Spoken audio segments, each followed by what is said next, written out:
నుంచి చూస్తున్నారు. చాలామంది నాయకులు ఉన్నారు, అమ్మ వాళ్ళకి చేశారు మేము ఒప్పుకోం, అమ్మ వాళ్ళు ఇది చేశారు, అప్పుడు మమ్మల్ని ఏపించారు, ఇప్పుడు మేము ఒప్పుకోం అని వస్తుంటారు నా దగ్గరికి.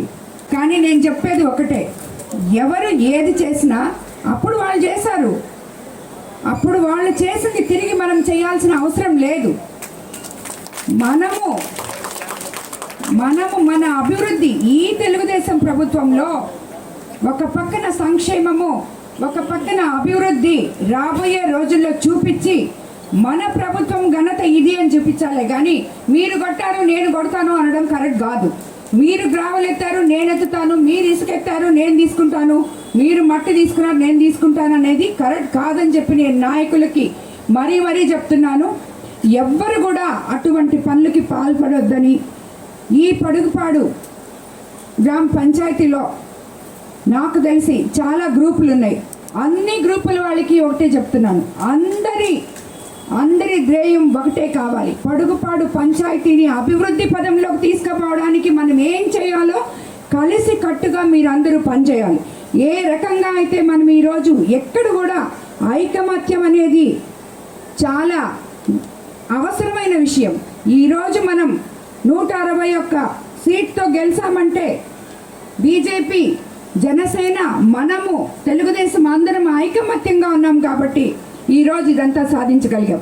అదేవిధంగా మీరందరూ కూడా ఐకమత్యంగా ఉండి పడుగుపాడులో ఏం కావాలో ప్రతి ఒక్క నాయకుడు, ప్రతి ఒక్క పౌరుడు నా దగ్గరికి నేరుగా రావచ్చు, నా దగ్గరకు వచ్చి పని చేయించుకోవచ్చు. ఇక్కడ ఎవరైనా కానీ మీ మీద దౌర్జన్యం తలపెట్టినా, మీకు అన్యాయం తలపెట్టినా అది కూడా నాకు వచ్చి చెప్పుకోవచ్చు.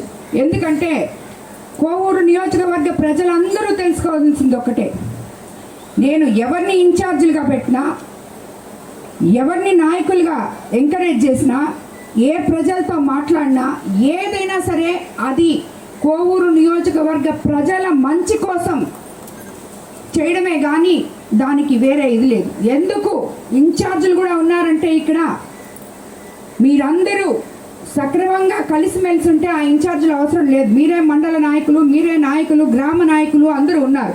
కానీ ఎక్కడుంది? లేదు. దాన్ని సరి చేయడానికి కోసం అని చెప్పే ఇన్ఛార్జీలను పెట్టడం జరిగింది. కాబట్టి మీకందరికీ ఒకటే చెప్తున్నాను, ఎవరైనా సరే కోవూరు నియోజకవర్గం బాగుపడడానికి, బాగుండడానికి, గత ప్రభుత్వంలో జరిగిన అవకతవకలు, అన్యాయాలు తిరిగి జరగకుండా ఉండడానికి నా దగ్గరికి వచ్చి నాతో కలిసి మీరందరూ నడవండి. దానికి విరుద్ధంగా మాత్రం ఎవరు చేసుకోవద్దు. ఇప్పుడు ఈ 100 రోజుల్లో మనం ఇది మంచి ప్రభుత్వం అని చెప్పి చంద్రబాబు నాయుడు గారు మనకి ఎంత అయితే చెప్తున్నారో, ఇవన్నీ జరిగిన రోజు మనం అందరం ఇది మంచి ప్రభుత్వం అని ఇంకా గొప్పగా మనం అందరికీ చెప్పుకోగలం.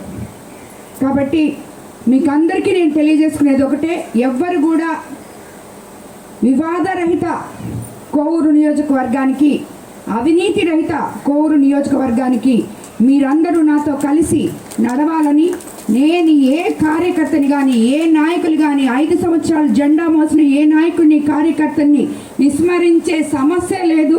వాళ్ళందరూ నాకు ఎంతో గౌరవప్రదమైన వ్యక్తులు, గౌరవనీయమైన కార్యకర్తలు.